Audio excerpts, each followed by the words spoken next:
Hi friends, ಎಲ್ಲರಿಗೂ ನಿಮ್ಮ ಪ್ರೀತಿಯ ಯೂಟ್ಯೂಬ್ ಚಾನಲ್ಗೆ ಸ್ವಾಗತ ಸುಸ್ವಾಗತ.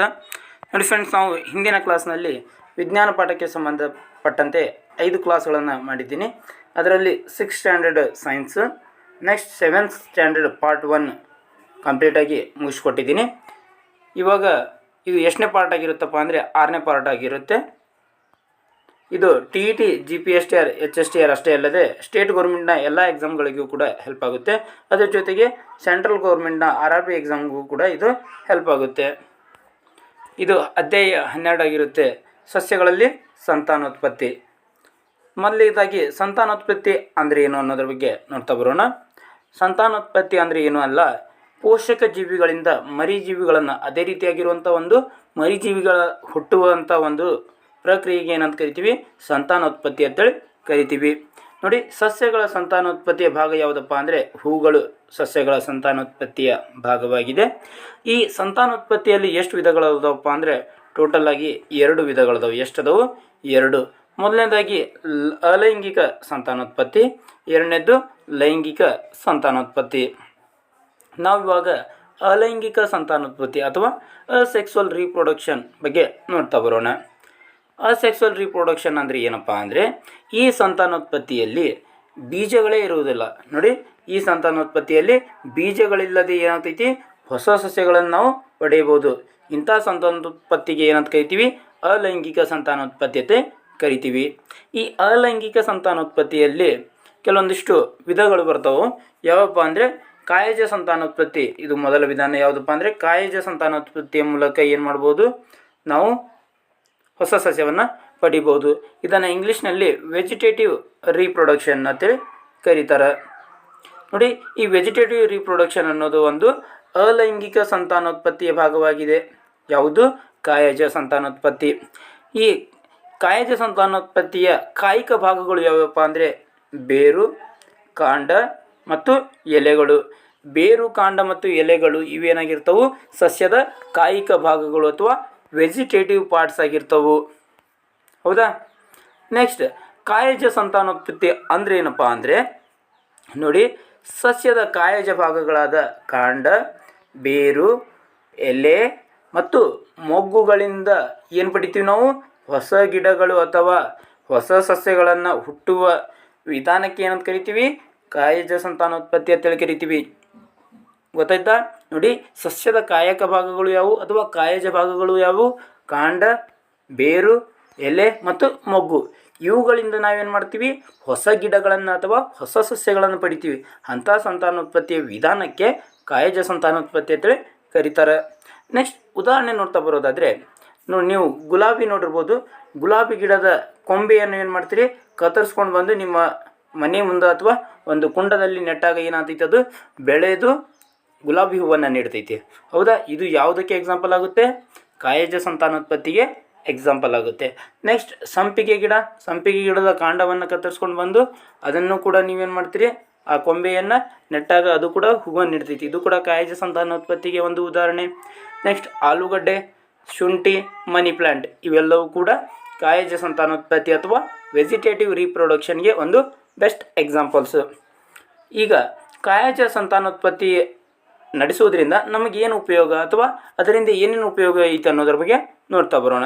ಈ ಕಾಯಜ ಸಂತಾನೋತ್ಪತ್ತಿಯಿಂದ ಏನಾಗ್ತೈತಪ್ಪ ಅಂದ್ರೆ ಈ ಕಾಯಜ ಸಂತಾನೋತ್ಪತ್ತಿಯಿಂದ ಉತ್ಪತ್ತಿಯಾದಂಥ ಗಿಡಗಳು ಕಡಿಮೆ ಸಮಯದಲ್ಲಿ ಬೆಳೆಯುತ್ತವೆ. ಕಡಿಮೆ ಸಮಯದಲ್ಲಿ ಏನಾಗ್ತವೆ? ಬೆಳಿತವು. ನೆಕ್ಸ್ಟ್, ಬೀಜಗಳಿಂದ ಹುಟ್ಟಿದ ಗಿಡಗಳಿಗಿಂತ, ಬೀಜಗಳಿಂದ ಏನು ಹುಟ್ಟಿರ್ತಾವಲ್ಲ ಗಿಡಗಳು, ಆ ಗಿಡಗಳಿಗಿಂತ ಬೇಗನೆ ಹೂವನ್ನು ನೀಡ್ತವು, ಬೇಗನೆ ಹಣ್ಣುಗಳನ್ನು ಬಿಡ್ತವು. ಯಾವ ಸಸ್ಯಗಳು? ಈ ಕಾಯಜ ಸಂತಾನೋತ್ಪತ್ತಿಯಿಂದ ಉತ್ಪತ್ತಿಯಾದಂಥ ಸಸ್ಯಗಳು. ನೆಕ್ಸ್ಟ್, ಮೊಗ್ಗುವಿಕೆ ಅಥವಾ ಬಡ್ಡಿಂಗ್. ಇದು ಕೂಡ ಒಂದು ಅಲೈಂಗಿಕ ಸಂತಾನೋತ್ಪತ್ತಿಯ ಒಂದು ವಿಧಾನ. ಈ ವಿಧಾನದಲ್ಲಿ ಯಾವ ರೀತಿ ಬೆಳವಣಿಗೆ ಆಗ್ತೈತಿ ಮತ್ತು ಯಾವ ಜೈವಿಗಳು ಬೆಳವಣಿಗೆ ಆಗ್ತಾವೆ ಅನ್ನೋದ್ರ ಬಗ್ಗೆ ನೋಡ್ತಾ ಬರೋಣ. ನೋಡಿ, ನೀವು ಇಷ್ಟು ಅಂದರೂ ಯಾವುದರಲ್ಲಿ ಬಳಸ್ತಾರೆ? ಇಷ್ಟನ್ನ ಬ್ರೆಡ್ಗಳ ತಯಾರಿಕೆಯಲ್ಲಿ ಬಳಸ್ತಾರೆ. ಈ ಈಸ್ಟ್ ಕೋಶದ ಮೇಲ್ಮೈಯಿಂದ ಹೊರಚಾಚುವ ಸಣ್ಣ ಗಂಟಿನಾಕಾರದ ಬೆಳವಣಿಗೆಗೆ ಏನಂತ ಕರಿತೀವಿ? ಮೊಗ್ಗು ಅಥವಾ ಬರ್ಡ್ ಅಂತ ಕರಿತೀವಿ. ನೆಕ್ಸ್ಟ್, ತುಂಡಾಗುವಿಕೆ ಅಥವಾ ಫ್ರ್ಯಾಗ್ಮೆಂಟೇಷನ್ ವಿಧಾನ. ನೋಡಿ, ಈ ತುಂಡಾಗುವಿಕೆ ವಿಧಾನದಲ್ಲಿ ಯಾವ ಜೀವಿ ಬೆಳವಣಿಗೆಯಲ್ಲಿ ಅಧಿಕವಾದೈತಪ್ಪ ಅಂತ ನೋಡ್ತಾ ಬರೋದಾದರೆ ಇಲ್ಲಿ ಶೈವಲಗಳು ಅಥವಾ ಅಲ್ಗಿಗಳಿಗೆ ಏನಾದರೂ ಪೋಷಕಗಳು ಮತ್ತು ನೀರು ದೊರಕಿದಾಗ ಇವು ಶೀಘ್ರವಾಗಿ ಬೆಳೆದು ಏನಾಗ್ತೈತಿ ತುಂಡಾಗುವಿಕೆ ಪ್ರಕ್ರಿಯೆಯಿಂದ ಸಂಖ್ಯೆಯಲ್ಲಿ ಅಧಿಕಗೊಳ್ಳುತ್ತದೆ. ನೋಡಿ, ಶೈವಲಗಳಿಗೆ ಏನಾದರೂ ಪೋಷಕ ಮತ್ತು ನೀರು ದೊರಕಿದಾಗ ಏನಾಗ್ತೈತಿ ಅವು ತುಂಡಾಗುವಿಕೆ ಪ್ರಕ್ರಿಯೆಯಿಂದ ಸಂಖ್ಯೆಯಲ್ಲಿ ಏನಾಗ್ತೈತಿ ಅಧಿಕಗೊಳ್ತೈತಿ. ನೆಕ್ಸ್ಟ್, ಇದೇ ಶೈವಲಗಳು 2 ಅಥವಾ ಹೆಚ್ಚು ತುಂಡುಗಳಾಗ್ತಾವೆ. ಎಷ್ಟು ತುಂಡುಗಳಾಗ್ತಾವೆ? 2 ಆಗ್ಬೋದು ಅಥವಾ ಅದಕ್ಕಿಂತ ಹೆಚ್ಚಾಗ್ಬೋದು. ಈ ತುಂಡುಗಳು ಏನಾಗ್ತಾವೆ ಮತ್ತೆ ಹೊಸ ಜೀವಿಗಳಾಗಿ ಬೆಳವಣಿಗೆ ಹೊಂದವು. ಹೌದಾ? ನೆಕ್ಸ್ಟ್ ಯಾವುದಪ್ಪ ಅಂದರೆ ಬೀಜಕ ಉತ್ಪತ್ತಿ. ಇದು ಕೂಡ ಅಲೈಂಗಿಕ ಸಂತಾನೋತ್ಪತ್ತಿಯ ಒಂದು ವಿಧಾನ. ಇದರಲ್ಲಿ ಹಾವಾಸೆ ಮತ್ತು ಜರಿಗಿಡಗಳಂಥ ಸಸ್ಯಗಳು ಏನು ಮಾಡ್ತಾವೆ? ಈ ಸಂತಾನೋತ್ಪತ್ತಿ ಅಂದರೆ ಯಾವ ಸಂತಾನೋತ್ಪತ್ತಿಯಿಂದ? ಬೀಜಕಗಳಿಂದ ಸಂತಾನೋತ್ಪತ್ತಿಯಿಂದ ಏನು ಮಾಡ್ತಾವೆ? ಸಂತಾನೋತ್ಪತ್ತಿಯನ್ನು ಮಾಡ್ತಾವೆ. ನೆಕ್ಸ್ಟ್, ಶಿಲೀಂಧ್ರವು ಕೂಡ ಈ ಬೀಜಕ ಉತ್ಪತ್ತಿ ಸಂತಾನೋತ್ಪತ್ತಿಯಿಂದ ಏನು ಮಾಡ್ತೈತಿ? ಸಂತಾನೋತ್ಪತ್ತಿ ನಡೆಸ್ತೈತಿ. ನೆಕ್ಸ್ಟ್, ಲೈಂಗಿಕ ಸಂತಾನೋತ್ಪತ್ತಿ ಅಥವಾ ಸೆಕ್ಸುವಲ್ ರೀಪ್ರೊಡಕ್ಷನ್ ಅಂದರೆ ಏನನ್ನೋದನ್ನ ಬಗ್ಗೆ ನೋಡ್ತಾ ಬರೋಣ. ನೋಡಿ, ಅಲೈಂಗಿಕ ಸಂತಾನೋತ್ಪತ್ತಿಯಲ್ಲಿ ಬೀಜಗಳಿಲ್ಲದೆ ಅಂದರೆ ಬೀಜಗಳು ಏನಿರ್ತಾವೆ ಅಬ್ಸೆಂಟ್ ಇರ್ತಾವೆ, ಅಲ್ಲಿ ಬೀಜಗಳೇ ಇರಲ್ಲ ಅಂದರೂ ಕೂಡ ಅಲ್ಲಿ ಏನಾಗ್ತೈತಿ ಸಂತಾನೋತ್ಪತ್ತಿ ನಡೀತೈತಿ. ಯಾವುದರಲ್ಲಿ? ಅಲೈಂಗಿಕ ಸಂತಾನೋತ್ಪತ್ತಿಯಲ್ಲಿ. ಈ ಲೈಂಗಿಕ ಸಂತಾನೋತ್ಪತ್ತಿಯಲ್ಲಿ ಬೀಜಗಳ ಮೂಲಕ ಹೊಸ ಸಸ್ಯಗಳನ್ನು ಪಡಿತೀವಿ ನಾವು. ಗೊತ್ತಾಯ್ತಾ? ಲೈಂಗಿಕ ಮತ್ತು ಅಲೈಂಗಿಕ ಸಂತಾನೋತ್ಪತ್ತಿಯಲ್ಲಿ ಡಿಫ್ರೆನ್ಸ್ ಏನನ್ನೋದು. ಓಕೆ. ನೆಕ್ಸ್ಟ್, ಈ ಸಸ್ಯದ ಲೈಂಗಿಕ ಸಂತಾನೋತ್ಪತ್ತಿಯ ಭಾಗ ಯಾವುದಪ್ಪ ಅಂದರೆ ಹೂವು. ನೋಡಿ, ಫ್ಲವರ್ ಅನ್ನೋದು ಇದು ಏನು, ಹೂವು ಅನ್ನೋದು ಲೈಂಗಿಕ ಸಂತಾನೋತ್ಪತ್ತಿಯ ಒಂದು ಭಾಗ. ಸಸ್ಯದ ಪುರುಷ ಪ್ರಜನನ ಭಾಗ ಯಾವುದಪ್ಪ ಅಂದರೆ ಕೇಸರ. ಅದೇ ರೀತಿಯಾಗಿ ಸಸ್ಯದ ಹೆಣ್ಣು ಪ್ರಜನನ ಭಾಗ ಶಲಾಕೆ. ನೋಡಿ, ಇಂಪಾರ್ಟೆಂಟ್ ಆಗುತ್ತೆ. ಸಸ್ಯದ ಪುರುಷ ಪ್ರಜನನ ಭಾಗ ಅಂತ ಯಾವುದಾದ್ರೂ ಕೇಳಿದ್ರಪ್ಪ ನೀವು ಕೇಸರ ಅಂತ ಆನ್ಸರ್ ಮಾಡಬೇಕು. ಹೆಣ್ಣು ಪ್ರಜನನ ಭಾಗ ಶಲಾಕೆ. ಓಕೆನಾ?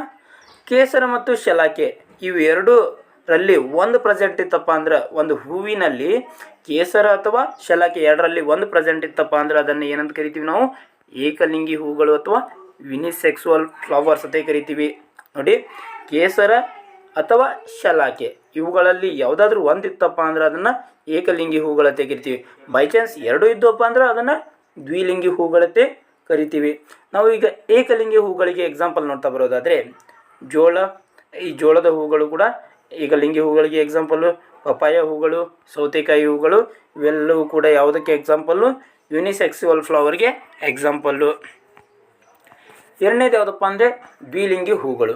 ನಾನು ಆಗಲೇ ಹೇಳಿದೆ ಕೇಸರ ಮತ್ತು ಶಲಾಕೆ ಇಲ್ಲೇನಿರ್ತೈತಿ ಎರಡು ಹೊಂದಿರ್ತೈತಿ. ಯಾವುವು ಹೂಗಳು ಹೊಂದಿರ್ತಾವು ಇಂಥ ಹೂಗಳಿಗೆ ದ್ವಿಲಿಂಗಿ ಹೂಗಳಂತೆ ಕರಿತೀವಿ. ಎಕ್ಸಾಂಪಲ್ಗೆ ಸಾಸಿವೆ ಗಿಡದ ಹೂಗಳು, ಗುಲಾಬಿ ಗಿಡದ ಹೂಗಳು, ಪೆಟೂನಿಯಾ ಗಿಡದ ಹೂಗಳು ಇವೆಲ್ಲವೂ ಕೂಡ ಯಾವುದಕ್ಕೆ ಎಕ್ಸಾಂಪಲ್ಲು? ದ್ವಿಲಿಂಗಿ ಹೂಗಳಿಗೆ ಎಕ್ಸಾಂಪಲ್ಲು. ಮತ್ತು ಪ್ರಶ್ನೆಯನ್ನು ಯಾವ ರೀತಿ ಕೇಳಿದಾರಪ್ಪ ಅಂದರೆ ಅಲ್ಲಿ ನೋಡ್ಬೋದು ನೀವು, ಸಾಸಿವೆ ಗಿಡದ ಹೂವಿನ ಬಣ್ಣ ಯಾವುದು ಅಂತ ಕೇಳಿದ್ದಾರೆ. ನೋಡಿ, ಹಿಂದಿನ ಪ್ರಶ್ನೆ ಪತ್ರಿಕೆಗಳಲ್ಲಿ ಸಾಸಿವೆ ಗಿಡದ ಹೂವಿನ ಬಣ್ಣ ಯಾವುದು ಅಂತ ಕೇಳಿದ್ದಾರೆ.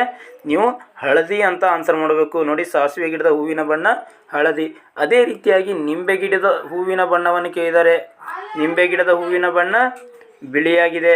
ಇವೆರಡು ಪ್ರಶ್ನೆಗಳು ಇಂಪಾರ್ಟೆಂಟ್ ಆಗುತ್ತೆ, ನೋಟ್ ಮಾಡ್ಕೊಳ್ಳಿ. ನೆಕ್ಸ್ಟ್, ಪರಾಗಕೋಶವು ಏನು ಮಾಡ್ತೈತಿ? ಪುರುಷ ಲಿಂಗಾಣುಗಳನ್ನು ಉತ್ಪತ್ತಿ ಮಾಡುವಂಥ ಪರಾಗರೇಣುಗಳನ್ನು ಹೊಂದೈತಿ. ಯಾವುದು? ಪರಾಗಕೋಶ. ನೆಕ್ಸ್ಟ್, ಶಲಾಕೆ. ಈ ಶಲಾಕೆಯು ಏನನ್ನು ಹೊಂದೈತಪ್ಪ ಅಂದರೆ ಶಲಾಕಾಗ್ರ, ಶಲಾಕನಳಿಕೆ ಮತ್ತು ಅಂಡಾಶಯವನ್ನು ಹೊಂದೈತಿ. ಯಾವುದು? ಶಲಾಕೆ. ನೆಕ್ಸ್ಟ್, ಹೆಣ್ಣು ಲಿಂಗಾಣು ಅಥವಾ ಅಂಡ ಅಂದರೆ ಅಂಡವು ಏನು? ಇದೊಂದು ಹೆಣ್ಣು ಲಿಂಗಾಣು, ಫಿಮೇಲ್ ಗ್ಯಾಮೆಟ್. ಇದು ಎಲ್ಲಿ ಇರ್ತೈತಪ್ಪ ಅಂದರೆ ಅಂಡಕದಲ್ಲಿ ಉತ್ಪತ್ತಿಗೆ ಆಗ್ತೈತಿ. ಎಲ್ಲಿ? ಅಂಡಕದಲ್ಲಿ. ನೆಕ್ಸ್ಟ್, ಯುಗ್ಮಜ ಯಾವ ರೀತಿ ನಿರ್ಮಾಣಗೊಳ್ತೈತೆ ಅನ್ನೋದನ್ನು ನೋಡ್ತಾ ಬರೋದಾದರೆ ಲೈಂಗಿಕ ಸಂತಾನೋತ್ಪತ್ತಿಯಲ್ಲಿ ಪುರುಷ ಮತ್ತು ಹೆಣ್ಣು ಲಿಂಗಾಣುಗಳು ಸಂಯೋಗಗೊಂಡು ಏನು ಉಂಟಾಗ್ತೈತಿ? ಯುಗ್ಮಜ ಅಥವಾ ಝೈಗೋಟ್ ಉಂಟಾಗ್ತೈತಿ. ಹೌದಾ? ನೆಕ್ಸ್ಟ್, ಪಾಲಿನೇಷನ್ ಅಥವಾ ಪರಾಗಸ್ಪರ್ಶ ಕ್ರಿಯೆಯನ್ನು ನೋಡ್ತಾ ಬರೋಣ. ನೋಡಿ, ಒಂದು ಹೂವಿನ ಕೇಸರದಿಂದ ಅಥವಾ ಪರಾಗಕೋಶದಿಂದ ಶಲಾಕಾಗ್ರಕ್ಕೆ ಪರಾಗವು ವರ್ಗಾವಣೆ ಆಗುವಂಥ ಪ್ರಕ್ರಿಯೆಗೆ ಏನಂತ ಕರಿತೀವಿ? ಪರಾಗಸ್ಪರ್ಶ ಎನ್ನುವರು. ನೋಡಿ, ಒಂದು ಹೂವಿನ ಕೇಸರದಿಂದ ಏನು ಪರಾಗವು ಶಲಾಕಾಗ್ರಕ್ಕೆ ವರ್ಗಾವಣೆ ಆಗ್ತಾ ಇತ್ತಪ್ಪ ಅಂದ್ರೆ ಅದನ್ನು ಪರಾಗಸ್ಪರ್ಶ ಅಂತ ಕರಿತೀವಿ. ಇದರಲ್ಲಿ ನಾವು ಎರಡು ವಿಧಾನಗಳನ್ನು ನೋಡ್ಬೋದು. ಎಷ್ಟು ವಿಧಾನಗಳನ್ನು ನೋಡ್ಬೋದು? ಎರಡು. ಒಂದು ಸ್ವಕೀಯ ಪರಾಗಸ್ಪರ್ಶ, ಎರಡನೇದು ಪರಕೀಯ ಪರಾಗಸ್ಪರ್ಶ. ನೋಡಿ, ಸೆಲ್ಫ್ ಪಾಲಿನೇಷನ್, ಇನ್ನೊಂದು ಕ್ರಾಸ್ ಪಾಲಿನೇಷನ್. ಇವಾಗ ನಾವು ಸೆಲ್ಫ್ ಪಾಲಿನೇಷನ್ ಅಂದರೆ ಏನು ಅನ್ನೋದ್ರ ಬಗ್ಗೆ ನೋಡ್ತಾ ಬರೋಣ. ಅದೇ ಹೂ, ಈಗ ಒಂದು ಹೂ ಐತಲ್ಲ, ಒಂದು ಗಿಡದಲ್ಲಿ ಹೂ ಐತಿ, ಅದೇ ಹೂವಿನ ಅಥವಾ ಇದೇ ಗಿಡದ ಮತ್ತೊಂದು ಹೂವಿನ ಶಲಾಕಾಗ್ರಕ್ಕೆ, ಇದೇ ಗಿಡದಲ್ಲಿ ಬೇರೆ ಬೇರೆ ಹೂಗಳದಾವ ತಿಳ್ಕೊರಿ. ಈ ಒಂದು ಗಿಡದಲ್ಲಿ ಈ ಹೂವಿನ ಏನು ಪರಾಗ ಇರ್ತೈತಲ್ಲ, ಆ ಪರಾಗವು ಅದೇ ಗಿಡದ ಇನ್ನೊಂದು ಹೂವಿನ ಶಲಾಕಾಗ್ರಕ್ಕೆ ಬೀಳುವಂಥ ಪ್ರಕ್ರಿಯೆ ಏನು ಬೀಳ್ತೈತಲ್ಲ, ಆ ಪ್ರಕ್ರಿಯೆಗೆ ಸ್ವಕೀಯ ಪರಾಗಸ್ಪರ್ಶ ಅಥವಾ ಸೆಲ್ಫ್ ಪಾಲಿನೇಷನ್ ಅಂತ ಕರಿತೀವಿ. ಗೊತ್ತಾಯ್ತಾ? ನೆಕ್ಸ್ಟ್, ಕ್ರಾಸ್ ಪಾಲಿನೇಷನ್ ಅಂದರೆ ಏನಪ್ಪ ಅಂದರೆ, ಒಂದು ಹೂವಿನ ಪರಾಗವು, ನೋಡಿ ಇದೊಂದು ಗಿಡ, ಇಲ್ಲಿ ಹೂಗಳದವು, ನೆಕ್ಸ್ಟ್ ಇಲ್ಲೊಂದು ಗಿಡ ಐತಿ, ಇಲ್ಲಿ ಹೂಗಳದವು, ಹೌದಾ? ಹಾಂ, ಇಲ್ಲಿ ನೋಡಿ, ಒಂದು ಹೂವಿನ ಪರಾಗವು ಇದೊಂದು ಹೂವು, ಈ ಹೂವಿನ ಪರಾಗವು ಅದೇ ಜಾತಿಯ ಬೇರೊಂದು ಗಿಡದ, ಇದೇ ಜಾತಿಯ ಸೇಮ್ ಜಾತಿಯ ಗಿಡ ಇದು, ಅದೇ ಜಾತಿಯ ಬೇರೊಂದು ಗಿಡ ಅಂದರೆ ಬೇರೆ ಗಿಡದ ಹೂವಿನ ಶಲಾಕಾಗ್ರಕ್ಕೆ, ಈ ಹೂವಿನ ಶಲಾಕಾಗ್ರಕ್ಕೆ ವರ್ಗಾವಣೆ ಆಗುವಂಥ ಪ್ರಕ್ರಿಯೆಗೆ ಏನಂತ ಕರಿತೀವಿ? ಪರಕೀಯ ಪರಾಗಸ್ಪರ್ಶ ಅಥವಾ ಕ್ರಾಸ್ ಪಾಲಿನೇಷನ್ ಅಂತ ಕರಿತೀವಿ. ನೋಡಿ, ಒಂದು ಹೂವಿನ ಪರಾಗವು ಬೇರೊಂದು ಗಿಡದ, ಅದೇ ಜಾತಿಯ ಬೇರೊಂದು ಗಿಡದ ಹೂವಿನ ಶಲಾಕಾಗ್ರಕ್ಕೆ ವರ್ಗಾವಣೆ ಆಗ್ತಾ ಇತ್ತಪ್ಪ ಅಂದರೆ ಅದನ್ನು ಪರಕೀಯ ಪರಾಗಸ್ಪರ್ಶತೆ ಕರಿತೀವಿ. ಓಕೆನಾ? ನೆಕ್ಸ್ಟ್ ಬರೋದೇ ನಿಷೇಚನ ಅಥವಾ ಫರ್ಟಿಲೈಜೇಷನ್. ನೋಡಿ, ನಿಷೇಚನ ಅಥವಾ ಫರ್ಟಿಲೈಜೇಷನ್ ಅಂದರೆ ಏನಪ್ಪ ಅಂದರೆ, ಪುರುಷ ಲಿಂಗಾಣು ಮತ್ತು ಹೆಣ್ಣು ಲಿಂಗಾಣುಗಳು ಸಂಯೋಗಗೊಂಡು ಯುಗ್ಮಜವನ್ನುಂಟು ಮಾಡುವಂಥ ಪ್ರಕ್ರಿಯೆಗೆ ನಿಷೇಚನ ಅಥವಾ ಫರ್ಟಿಲೈಜೇಷನ್ ಎನ್ನುವರು. ಇಲ್ಲಿ ನೋಡಿ, ಈ ಪುರುಷ ಲಿಂಗಾಣು ಮತ್ತು ಹೆಣ್ಣು ಲಿಂಗಾಣುಗಳು ಕೂಡಿಕೊಂಡು, ಅಂದರೆ ಸಂಯೋಗಗೊಂಡು ಅಂತ ಹೇಳ್ಬೋದು, ಅಥವಾ ಕೂಡಿಕೊಂಡು ಅಂತ ಹೇಳ್ಬೋದು. ಕೂಡಿಕೊಂಡು ಏನು ಉಂಟಾಗ್ತೈತಿ? ಯುಗ್ಮಜ ಅಥವಾ ಝೈಗೋಟ್, ಇಂಗ್ಲೀಷ್ನಲ್ಲಿ ಏನಂತ ಕರೀತಾರೆ? ಝೈಗೋಟ್ ಅಂತ ಕರೀತಾರೆ. Male gamete and female gamete to form a diploid zygote is called fertilization ಅಥವಾ ನಿಷೇಚನ ಅಂತ ಕರಿತೀವಿ. ನೆಕ್ಸ್ಟ್, ಈ ಝೈಗೋಟ್ ಇದೆಯಲ್ಲ, ಈ ಝೈಗೋಟ್ ಮುಂದೆ ಏನಾಗ್ತೈತಿ? ಭ್ರೂಣವಾಗಿ ಬೆಳವಣಿಗೆ ಆಗ್ತೈತಿ. ಎಂಬ್ರಿಯೋ, ಭ್ರೂಣ ಅಂದರೆ ಎಂಬ್ರಿಯೋ ಆಗಿ ಬೆಳವಣಿಗೆ ಆಗ್ತೈತಿ. ಯಾವುದು? ಈ ಝೈಗೋಟ್. ಓಕೆನಾ? ನೆಕ್ಸ್ಟ್, ಹಣ್ಣು ಅಂದರೆ ಏನು ಅನ್ನೋದನ್ನ ಬಗ್ಗೆ ನೋಡ್ತಾ ಬರೋಣ. ಬಲಿತ ಅಂಡಾಶಯವನ್ನು ಹಣ್ಣು ಎನ್ನುವರು. ನೋಡಿ, ಬಲಿತ ಅಂಡಾಶಯವನ್ನು ಏನಂತ ಕರಿತೀವಿ? ಹಣ್ಣು ಅಂತೇಳಿ ಕರಿತೀವಿ. ನೆಕ್ಸ್ಟ್, ಈ ಪರಾಗಸ್ಪರ್ಶ ಕ್ರಿಯೆ ಯಾವ ರೀತಿ ಅಥವಾ ಯಾವುದರ ಮೂಲಕ ನಡೀತೈತಪ್ಪ ಅಂದರೆ, ಗಾಳಿ, ನೀರು ಮತ್ತು ಕೀಟಗಳ ಸಹಾಯದಿಂದ ಸಸ್ಯಗಳಲ್ಲಿ ಏನಾಗ್ತೈತಿ? ಪರಾಗಸ್ಪರ್ಶ ಕ್ರಿಯೆ ನಡೀತೈತಿ. ನೆಕ್ಸ್ಟ್, ಬ್ರಯೋಫಿಲಮ್ ಅನ್ನುವಂಥ ಗಿಡ ಐತಿ. ಆ ಬ್ರಯೋಫಿಲಮ್ ಅನ್ನುವಂಥ ಗಿಡದಲ್ಲಿ ಯಾವುದರ ಮೂಲಕ ಸಂತಾನೋತ್ಪತ್ತಿ ನಡೀತೈತಪ್ಪ ಅಂದರೆ, ಎಲೆಯ ಮೂಲಕ ಸಂತಾನೋತ್ಪತ್ತಿ ನಡೀತೈತಿ. ನೋಡಿ ಸರ್, ನೀವು ಹೇಳಿದ್ರಿ ಸಂತಾನೋತ್ಪತ್ತಿಯ ಭಾಗ, ಸಸ್ಯದ ಸಂತಾನೋತ್ಪತ್ತಿಯ ಭಾಗ ಹೂವು ಅಂತೇಳಿ ಹೇಳಿದ್ರಿ. ಇಲ್ಲಿ ಬ್ರಯೋಫಿಲಮ್ನಲ್ಲಿ ಯಾಕೆ ಎಲೆ ಮೂಲಕ ಸಂತಾನೋತ್ಪತ್ತಿ ನಡೀತೈತಿ ಅಂತ ನೀವು ಕೇಳ್ಬೋದು. ಈ ಬ್ರಯೋಫಿಲಮ್ ಅಂತ ಗಿಡ ಇದೊಂದು ಡಿಫ್ರೆಂಟ್ ಆಗಿರುವಂಥದ್ದು. ಇದು ಏನಾಗ್ತೈತಿ? ಎಲೆ ಮೂಲಕ ಏನು ಮಾಡ್ತೈತಿ? ಸಂತಾನೋತ್ಪತ್ತಿಯನ್ನು ನಡೆಸ್ತೈತಿ. ಅದಕ್ಕಾಗಿ ಇದು ಏನಾಗುತ್ತೆ, ನಿಮಗೆ exam point of view important ಆಗುತ್ತೆ. ನೋಟ್ ಮಾಡ್ಕೊಳ್ಳಿ ಇದನ್ನು ಕೂಡ. ನೆಕ್ಸ್ಟ್ 13ನೇ ಚಾಪ್ಟರ್ ಯಾವುದಪ್ಪ ಅಂದರೆ ಚಲನೆ ಮತ್ತು ಕಾಲ. ಇದರಲ್ಲಿ ಮೊದಲನೇದಾಗಿ ಜವ ಅಥವಾ ಸ್ಪೀಡ್ ಅನ್ನೋದ್ರ ಬಗ್ಗೆ ನೋಡ್ತಾ ಬರೋಣ. ನೋಡಿ, ಕಾಮನ್ ಆಗಿ ಎಲ್ಲರೂ ವೇಗ ಅಂದರೆ ಸ್ಪೀಡ್ ಅಂತ ತಿಳ್ಕೊಂಡಿದ್ದಾರೆ. ವೇಗ ಅಂದರೆ ಸ್ಪೀಡ್ ಅಲ್ಲ, ವೇಗ ಅಂದರೆ ವಿಲಾಸಿಟಿ ಅಂತ ಕರಿತೀವಿ ಇಂಗ್ಲೀಷ್ನಲ್ಲಿ. ಸ್ಪೀಡ್ ಅಂದರೆ ಜವ. ಓಕೆನಾ? ಈ ಜವ ಅಂದರೆ ಏನಪ್ಪ ಅಂದರೆ, ಒಂದು ಕಾಯವು ಒಂದು ಏಕಮಾನ ಕಾಲದಲ್ಲಿ ಕ್ರಮಿಸಿದ ದೂರವನ್ನು ಆ ಕಾಯದ ಜವ ಎನ್ನುವರು. ನೋಡಿ, ಒಂದು ಕಾಯವು ಒಂದು ಏಕಮಾನ ಕಾಲದಲ್ಲಿ ಕ್ರಮಿಸಿದಂಥ ದೂರವನ್ನು ಆ ಕಾಯದ ಜವ ಅಂತೇಳಿ ಕರಿತೀವಿ. ನೋಡಿ, ಜವವನ್ನು ಯಾವ ರೀತಿ ಕಂಡುಹಿಡಿಬಹುದಪ್ಪ ಅಂದರೆ ಅದಕ್ಕೊಂದು ಫಾರ್ಮುಲಾ ಇದೆ. ಯಾವುದು? ಜವ ಈಸ್ ಈಕ್ವಲ್ ಟು ಕ್ರಮಿಸಿದ ಒಟ್ಟು ದೂರ ಡಿವೈಡೆಡ್ ಬೈ ತೆಗೆದುಕೊಂಡ ಕಾಲ. ನೋಡಿ, ಜವ ಈಸ್ ಈಕ್ವಲ್ ಟು ಎಷ್ಟು ದೂರ ಕ್ರಮಿಸಿದೀವಲ್ಲ ಆ ದೂರ ಡಿವೈಡೆಡ್ ಬೈ ಅದು ಎಷ್ಟು ಕಾಲ ತೆಗೆದುಕೊಂಡೈತಿ, ಎಷ್ಟು ಸಮಯ ತೆಗೆದುಕೊಂಡೈತಲ್ಲ ಅದರಲ್ಲಿ ಡಿವೈಡೆಡ್ ಮಾಡಿದ್ದೀವಪ್ಪ ಅಂದರೆ ನಮಗೆ ಸಿಗೋದು ಏನು? ಜವ ಸಿಗ್ತೈತಿ. ಓಕೆನಾ? ನೆಕ್ಸ್ಟ್, ಇದರಲ್ಲಿ ಚಲನೆಯಲ್ಲಿ ಎರಡು ವಿಧಗಳು. ಒಂದು ಏಕರೂಪವಲ್ಲದ ಚಲನೆ ಅಂದರೆ ನಾನ್ ಯೂನಿಫಾರ್ಮ್ ಮೋಷನ್, ಇನ್ನೊಂದು ಏಕರೂಪದ ಚಲನೆ ಅಂದರೆ ಯೂನಿಫಾರ್ಮ್ ಮೋಷನ್. ನೋಡಿ, ಏಕರೂಪವಲ್ಲದ ಚಲನೆ ಅಂದರೆ ಏನಪ್ಪ ಅಂದರೆ ಸರಳ ರೇಖಾಗತವಾಗಿ ಚಲಿಸುತ್ತಿರುವ ಒಂದು ಕಾಯದ ಜವವು ನಿರಂತರವಾಗಿ ಬದಲಾಗುತ್ತಿದ್ದರೆ ಇದರ ಚಲನೆಯನ್ನು ಏಕರೂಪವಲ್ಲದ ಚಲನೆ ಎನ್ನುವರು. ನೋಡಿ, ಒಂದು ಕಾಯ ಏನಾಗ್ತಾ ಇದೆ, ಸ್ಥಿರದಲ್ಲಿ ಹೋಗ್ತಾ ಇಲ್ಲ, ಅದು ಏನಾಗ್ತಾ ಇದೆ, ಅದರದ ಜವ ನಿರಂತರವಾಗಿ ಏನಾಗ್ತಾ ಇದೆ, ಬದಲಾವಣೆ ಆಗ್ತಾ ಇದೆ. ಎಕ್ಸಾಂಪಲ್ಗೆ ನೋಡ್ತಾ ಬರೋದಾದರೆ, ಒಂದು ನೀವು ಬೈಕ್ ಹೊಡಿತಾ ಇದ್ದೀರಿ ಅಂತ ತಿಳ್ಕೊಳ್ಳಿ. ಆ ಬೈಕು 50 km/hನಲ್ಲಿ ಹೋಗ್ತಾ ಇದೆ. ಎಷ್ಟು km/h? 50 km/hನಲ್ಲಿ ಹೋಗ್ತಾ ಇದೆ. ಬೈ ಚಾನ್ಸ್ ಸಡನ್ಲಿ ಅಲ್ಲಿ ಒಂದು ರೋಡ್ ಬ್ರೇಕ್ ಬಂತು. ರೋಡ್ ಬ್ರೇಕ್ ಬಂದಾಗ ಅಲ್ಲಿ ಏನು ಮಾಡ್ತೀರಿ ನೀವು, ಬ್ರೇಕ್ ಹಾಕಿದಾಗ ಅದು ಸಡನ್ಲಿ 10 ಅಥವಾ 8 km/hಗೆ ಇಳಿಯುತ್ತೆ. ನೆಕ್ಸ್ಟ್ ಇನ್ನು ಆ ರೋಡ್ ಬ್ರೇಕ್ ದಾಟಿದಾಗ ನೀವೇನು ಮಾಡ್ತೀವಿ, ಎಕ್ಸಲರೇಟರ್ ಕೊಟ್ಟಾಗ ಅದು 30 to 40 km ಅಥವಾ 50 km/hನಲ್ಲಿ ಚಲಿಸ್ತೈತಿ. ಮೊದಲು ಏನಾಯ್ತು, ಇಲ್ಲಿ 50 km/hನಲ್ಲಿ ಚಲಿಸ್ತಾ ಇತ್ತು. ತದನಂತರ ರೋಡ್ ಬ್ರೇಕ್ ಬಂದಾಗ 10 to 8 km/hನಲ್ಲಿ ಚಲಿಸಾಕತ್ತು. ನೆಕ್ಸ್ಟ್ ರೋಡ್ ಬ್ರೇಕ್ ಕ್ರಾಸ್ ಆದಾಗ ನಾವು ಇನ್ನು ಎಕ್ಸಲೇಟ್ ಮಾಡಿದಾಗ 30 to 40 km/hನಲ್ಲಿ ಚಲಿಸ್ತಾ ಇದೆ. ಅಂದರೆ ಇಲ್ಲಿ ಏನಾಗ್ತಾ ಇದೆ, ಜವವು ನಿರಂತರವಾಗಿ ಏನಾಗ್ತಾ ಇದೆ, ಬದಲಾವಣೆ ಹೊಂದ್ತಾ ಇದೆ. ಇಂಥ ಚಲನೆಯನ್ನು ಏನಂತ ಕರಿತೀವಿ ನಾವು, ಏಕರೂಪವಲ್ಲದ ಚಲನೆ ಅಂತ ಕರಿತೀವಿ. ಏನಂತ ಕರಿತೀವಿ, ಏಕರೂಪವಲ್ಲದ ಚಲನೆ. ಅದೇ ರೀತಿಯಾಗಿ ಏಕರೂಪದ ಚಲನೆ, ಅದೇ ಎಕ್ಸಾಂಪಲ್ ತೊಗೊಳ್ಳೋಣ. ನೋಡಿ, ಒಂದು ರೋಡ್ ಇದೆ. ಈ ರೋಡ್ ಮೇಲೆ ನೀವು ಬೈಕ್ ಹೊಡಿತಾ ಇದ್ದೀರಿ. ಅಲ್ಲಿ ಯಾವುದೇ ರೀತಿಯಾದಂಥ ಒಂದು ರೋಡ್ ಬ್ರೇಕ್ ಇಲ್ಲ, ಏನೇ ಇಲ್ಲ, ನೇರವಾಗಿದೆ ರೋಡು. ನೀವೇನು ಮಾಡ್ತಾ ಇದ್ದೀರಿ, ಒಂದೇ ಸ್ಪೀಡ್ನಲ್ಲಿ ಚಲಿಸ್ತಾ ಇದ್ದೀರಿ. ಒಂದೇ ಸ್ಪೀಡ್ನಲ್ಲಿ ಅಂದರೆ ಒಂದು 40 km/hನಲ್ಲಿ ನೀವು ಚಲಿಸ್ತಾ ಇದ್ದೀರಿ. ಅದೇ km/hನಲ್ಲಿ ನೀವು ಕಂಟಿನ್ಯೂಸ್ ಆಗಿ ಚಲಿಸ್ತಾ ಇತ್ತಪ್ಪ ಅಂದರೆ ಅದನ್ನು ಏನಂತ ಕರಿತೀವಿ ನಾವು, ಏಕರೂಪ ಚಲನೆ ಅಂತ ಕರಿತೀವಿ. ನೋಡಿ, ಸರಳ ರೇಖಾಗತವಾಗಿ ಚಲಿಸುತ್ತಿರುವ ಒಂದು ಕಾಯವು ಸ್ಥಿರ ಜವದೊಂದಿಗೆ ಚಲಿಸ್ತಾ ಇತ್ತಪ್ಪ ಅಂದರೆ ಅದನ್ನ ಏನಂತ ಕರಿತೀವಿ, ಏಕರೂಪ ಚಲನೆ ಅಂತೇಳಿ ಕರಿತೀವಿ. ನೆಕ್ಸ್ಟ್, ಆಂದೋಲನ ಅಥವಾ ಆವರ್ತಕ ಚಲನೆಗೆ ಉದಾಹರಣೆ ಅಂತ ನೋಡ್ತಾ ಬರೋದಾದರೆ, ಗಡಿಯಾರ ಮತ್ತು ಸರಳ ಲೋಲಕ ಇವೆರಡು ಯಾವ ಚಲನೆಗೆ ಉದಾಹರಣೆ, ಆಂದೋಲನ ಚಲನೆ ಅಥವಾ ಆವರ್ತಕ ಚಲನೆಗೆ ಉದಾಹರಣೆಯಾಗಿದೆ. ಅಂದರೆ ಗಡಿಯಾರದಲ್ಲಿ ಕೆಲವೊಂದಿಷ್ಟು ಲೋಲಕ ಬರುತ್ತಲ್ಲ ಅದು. ಓಕೆನಾ. ನೆಕ್ಸ್ಟ್, ಲೋಲಕದ ಗುಂಡು ಒಂದು ಪೂರ್ಣ ಆಂದೋಲನವನ್ನು ಕ್ರಮಿಸಲು ತೆಗೆದುಕೊಳ್ಳುವಂಥ ಕಾಲವನ್ನು ಏನಂತ ಕರಿತೀವಿ, ಅದರ ಆವರ್ತನಾವಧಿ ಅಥವಾ ಟೈಮ್ ಪೀರಿಯಡ್ ಅಂತೇಳಿ ಕರಿತೀವಿ. ಈಗ ಜವದ ಏಕಮಾನವನ್ನು ನೋಡ್ತಾ ಬರೋದಾದರೆ ಮೀಟರ್/ಸೆಕೆಂಡ್ ಇದೆ. ಜವದ ಏಕಮಾನ ಏನು, ಮೀಟರ್/ಸೆಕೆಂಡ್. ಇದು ಇಂಪಾರ್ಟೆಂಟ್ ಆಗುತ್ತೆ, ನೋಟ್ ಮಾಡ್ಕೊಳ್ಳಿ, ಜವದ ಏಕಮಾನ. ನೆಕ್ಸ್ಟ್, ಕಾಲವನ್ನು ನೋಡ್ತಾ ಬರೋದಾದರೆ ಕಾಲದ ಏಕಮಾನ ಸೆಕೆಂಡು. ಇದರ ಸಂಕೇತ ಸ್ಮಾಲ್ ಎಸ್ನಿಂದ ಗುರುತಿಸ್ತೀವಿ.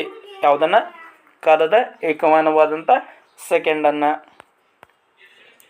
ನೆಕ್ಸ್ಟ್ ನೋಡಿ, ಒಂದು ಮೈಕ್ರೋ ಸೆಕೆಂಡ್ ಅಂದರೆ ಏನಪ್ಪ ಅಂದರೆ ಒಂದು ಸೆಕೆಂಡ್ನ ಮಿಲಿಯನ್ನ 1ನೇ ಭಾಗ. ಒಂದು ಸೆಕೆಂಡ್ನ ಮಿಲಿಯನ್ನ 1ನೇ ಭಾಗವನ್ನು ಏನಂತ ಕರಿತೀವಿ, ಒಂದು ಮೈಕ್ರೋ ಸೆಕೆಂಡ್ ಅಂತ ಕರಿತೀವಿ. ಅದೇ ರೀತಿಯಾಗಿ ಒಂದು ನ್ಯಾನೋ ಸೆಕೆಂಡ್ ಎಂದರೆ ಒಂದು ಸೆಕೆಂಡ್ನ ಬಿಲಿಯನ್ನ 1ನೇ ಭಾಗ. ಇದು ಒಂದು ನ್ಯಾನೋ ಸೆಕೆಂಡ್. ಈಗ ಚಲಿಸಿದ ದೂರದ ಫಾರ್ಮುಲಾ ನೋಡೋದಾದರೆ ಜವ ಡಿವೈಡೆಡ್ ಬೈ ಕಾಲ. ಅಂದರೆ ನೋಡಿ, ಇಲ್ಲಿ ಸ್ಪೀಡ್ ಡಿವೈಡೆಡ್ ಬೈ ಟೈಮ್. ಇದು ಏನು, ಚಲಿಸಿದ ದೂರದ ಒಂದು ಫಾರ್ಮುಲಾ. ಅದೇ ರೀತಿಯಾಗಿ ತೆಗೆದುಕೊಂಡ ಕಾಲದ ಫಾರ್ಮುಲಾ ದೂರ ಡಿವೈಡೆಡ್ ಬೈ ಜವ, ಅಂದರೆ ಡಿಸ್ಟೆನ್ಸ್ ಡಿವೈಡೆಡ್ ಬೈ ಸ್ಪೀಡ್. ಇದು ಏನು, ತೆಗೆದುಕೊಂಡ ಕಾಲದ ಫಾರ್ಮುಲಾ. ಅದೇ ರೀತಿಯಾಗಿ ವೇಗಮಾಪಕ ಅಥವಾ ಸ್ಪೀಡೋಮೀಟರ್ ಅಂದರೆ ಏನಪ್ಪ ಅಂದರೆ, ಇದು ಏನಪ್ಪ ಅಂದರೆ ವಾಹನವು ಚಲಿಸುವ ವೇಗವನ್ನು ಅಳತೆ ಮಾಡ್ತೈತಿ. ಸ್ಪೀಡೋಮೀಟರ್ ಏನು ಮಾಡ್ತೈತಿ, ವಾಹನವು ಚಲಿಸುವ ವೇಗವನ್ನು ಅಳತೆ ಮಾಡ್ತೈತಿ. ಅದನ್ನು ಯಾವುದರಲ್ಲಿ ಮೆನ್ಷನ್ ಮಾಡಿರ್ತಾರೆ, km/hನಲ್ಲಿ. ನೀವು ನೋಡ್ಬೋದು, ನೀವು ಗಾಡಿ ಮುಂಭಾಗದಲ್ಲಿ ಈ ರೀತಿಯಾಗಿ ಕೊಟ್ಟಿರ್ತಾರೆ. ಇಲ್ಲಿ ಈ ರೀತಿಯಾಗಿ ಲೈನ್ಸ್ ಇರುತ್ತೆ. ಓಕೆನಾ. ಇಲ್ಲಿ 10, 20, 30, 40, 50 ಇನ್ನು ಕಂಟಿನ್ಯೂಸ್ ಆಗಿರುತ್ತೆ ನೋಡಿ. ಮತ್ತು ಇಲ್ಲಿ ಏನಿರುತ್ತೆ, ಒಂದು ಸ್ಪೀಡೋಮೀಟ್ರ್ ಮುಳ್ಳು ಇರುತ್ತೆ. ನೀವು ಯಾವ ರೀತಿ ಎಕ್ಸಲೇಟರ್ ಮಾಡಿದಾಗ ಈ ಸ್ಪೀಡೋಮೀಟ್ರದ ಮುಳ್ಳು ಇನ್ಕ್ರೀಸ್ ಆಗ್ತಾ ಹೋಗುತ್ತೆ. ಅಂದರೆ ಇದು ಏನು ಮಾಡ್ತಾಯಿದೆ, ನಿಮಗೆ ಸ್ಪೀಡೋಮೀಟ್ರ್ ಆಗಿ ವರ್ಕ್ ಆಗ್ತಾಯಿದೆ. ಅಂದರೆ ನೀವು ಎಷ್ಟು km/hನಲ್ಲಿ ಚಲಿಸ್ತಾ ಇದೆ ಅನ್ನೋದನ್ನು ತೋರಿಸುತ್ತೆ. ಯಾವುದು, ಸ್ಪೀಡೋಮೀಟ್ರು. ನೆಕ್ಸ್ಟ್, ದೂರಮಾಪಕ ಅಥವಾ ಓಡೋಮೀಟರ್. ನೋಡಿ, ವಾಹನವು ಚಲಿಸಿದ ದೂರವನ್ನು ಅಳತೆ ಮಾಡೋದು ಯಾವುದು, ಓಡೋಮೀಟರ್ ಅಥವಾ ದೂರಮಾಪಕ. ಅಂದರೆ ಈ ರೀತಿಯಾಗಿ ಇದು ಸ್ಪೀಡೋಮೀಟರ್ ಆಯಿತು. ಅದರ ಒಳಗೆ ಒಂದು ಬಾಕ್ಸ್ ಕೊಟ್ಟಿರ್ತಾರೆ. ಅದರಲ್ಲಿ ಕಿಲೋಮೀಟರ್, ನಿಮ್ಮ ಗಾಡಿ ಎಷ್ಟು ಕಿಲೋಮೀಟರ್ ಹಿಂದೆ ಚಲಿಸಿದೆ ಅನ್ನೋದನ್ನು ಮೆನ್ಷನ್ ಮಾಡಿರ್ತಾರೆ. 110 ಆಗಿರ್ಬೋದು ಅಥವಾ 5000 ಆಗಿರ್ಬೋದು, ಈ ರೀತಿಯಾಗಿ ಮೆನ್ಷನ್ ಮಾಡಿರ್ತಾರೆ. ಇದೇ ಓಡೋಮೀಟ್ರ್. ಓಕೆನಾ? ಇದಿಷ್ಟು ಏನಾಗಿತ್ತಪ್ಪ ಅಂದರೆ ಇವತ್ತಿನ ವಿಜ್ಞಾನದ ತರಗತಿಯಾಗಿತ್ತು. ಇದೇ ರೀತಿಯ ಇನ್ನಿತರ ತರಗತಿಯಾಗಿ ನಮ್ಮ ಚಾನಲನ್ನು ಸಬ್ಸ್ಕ್ರೈಬ್ ಮಾಡ್ಕೊಳ್ಳಿ ಮತ್ತು ನಿಮ್ಮ ಫ್ರೆಂಡ್ಸ್ಗಳಿಗೂ ಕೂಡ ಇದನ್ನು ಶೇರ್ ಮಾಡಿ. ಮತ್ತು ಇದು ಯಾವುದಕ್ಕಪ್ಪ ಅಂದರೆ ಈಗ TET ಯಾರು ಮಾಡ್ತಾ ಇದ್ದಾರಲ್ಲ ಸೈನ್ಸ್ ಸ್ಟೂಡೆಂಟ್ ನಿಮ್ಮ ಫ್ರೆಂಡ್ಸು, ಅವ್ರಿಗೆ ಶೇರ್ ಮಾಡಿ. ನೆಕ್ಸ್ಟ್ ಯಾರೇ ಗೌರ್ಮೆಂಟ್ ಜಾಬ್ಗೋಸ್ಕರ ಸ್ಟಡಿ ಮಾಡ್ತಾ ಇದ್ದಾರಲ್ಲ ಅವರಿಗೂ ಕೂಡ ಹೆಲ್ಪ್ ಆಗುತ್ತೆ. ಇದನ್ನು ಶೇರ್ ಮಾಡಿ ಅಂತ ಹೇಳ್ತಾ ಇವತ್ತಿನ ತರಗತಿಯನ್ನು ಮುಗಿಸ್ತಾ ಇದ್ದೀನಿ. ಧನ್ಯವಾದಗಳು.